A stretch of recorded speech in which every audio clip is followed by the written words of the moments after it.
धाराशिव जिल्ह्यामध्ये मागील काही महिन्यापासून आपल्याकडे कॉपर वायर चोरीचे गुन्हे खूप मात्रामध्ये होत होते।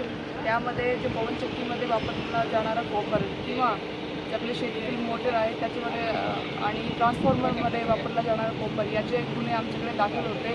त्यामध्ये आमचे आरोपी शोध चालू होता।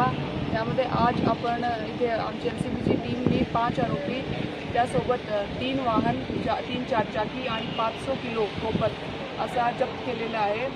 या आरोपीकडून आपल्याकडे 8 गुन्हे ज्यामध्ये भूम, आपले वाशी, कळंब, नळदुर्ग आणि देवळी इथले 8 गुन्हे आम्ही निष्पन्न केलेले आहे आणि बाकी आरोपी सध्या अटक करणे बाकी आहे। या आरोपीवरती आम्ही जास्तीत जास्त स्ट्रिक्ट आपली पुढील कारवाई करणार आहात।